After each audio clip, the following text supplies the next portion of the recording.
রাতে শোয়ার আগে এই 5টি কাজ করুন মহিলারা। পরিবারে বাড়বে সুখ সমৃদ্ধি। একজন মহিলার কাজ তার পরিবারকেও প্রভাবিত করে।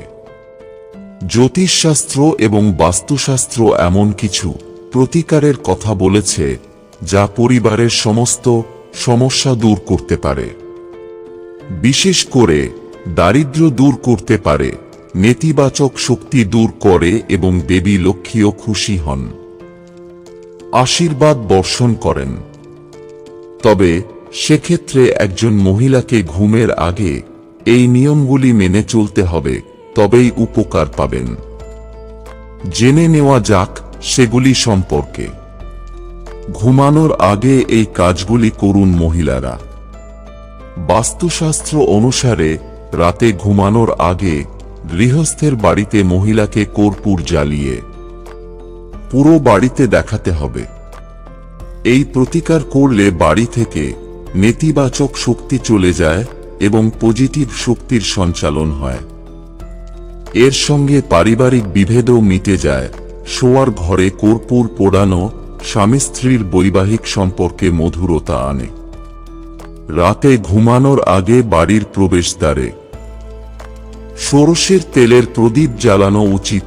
এই প্রতিকার করলে ঘরের সুখ সমৃদ্ধি বাড়ে এবং দেবী লক্ষ্মীও খুশি হন। বাড়ির মহিলাকে ঘুমানোর আগে পুজোর ঘরে ধূপকাঠি জ্বালাতে হবে। এরপরে পুজোর ঘরের পর্দা দিয়ে শেষে ঘুমাতে যান। ঘুমানোর আগে হাত পা ভালো করে ধুয়ে নিন এবং কমপক্ষে 5টি মিনিট আপনার প্রিয় দেবতার ধ্যান করুন, তারপরে ঘুমান। সাধারণত মানুষ ঘুমানোর আগে ঘরের সব আলো নিভিয়ে দেন। তবে খেয়াল রাখবেন ঘরের দক্ষিণ পশ্চিম কোণ যেন অন্ধকার না থাকে। ঘুমানোর আগে এখানে প্রদীপ জ্বালানো উচিত। যদি প্রদীপ জ্বালানো সম্ভব না হয় তবে এই দিকে একটি ছোট বাল্ব লাগিয়ে রেখে দিন। এই দিকে আলো থাকলে পিতৃপুরুষরা প্রসন্ন হন এবং বাড়িতে সুখ সমৃদ্ধি বজায় থাকে। প্রসঙ্গত, বাস্তুশাস্ত্রে বলা হয়েছে বাড়ির জিনিসগুলিতেও ইতিবাচক বা নেতিবাচক শক্তি থাকে যা বাড়ির সমস্ত সদস্যকে প্রভাবিত করে। বাস্তুশাস্ত্রে বলা হয়েছে কোন পদ্ধতিতে কোন গৃহ নির্মাণ করা উচিত। বাস্তুশাস্ত্র অনুসারে কোন ঘর কোন দিকে থাকা উচিত তার নির্দিষ্ট নিয়ম রয়েছে। বিশেষত পুজোর ঘর তৈরির সময় বাস্তুর নিয়ম মেনে চলতে হবে।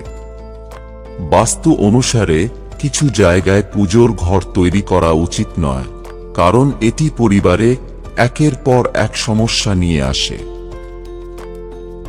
বন্ধুরা, ভিডিওটি ভালো লাগলে লাইক করুন এবং আমাদের চ্যানেলে নতুন হয়ে থাকলে সাবস্ক্রাইব করুন। ধন্যবাদ। আপনার দিনটি শুভ হোক।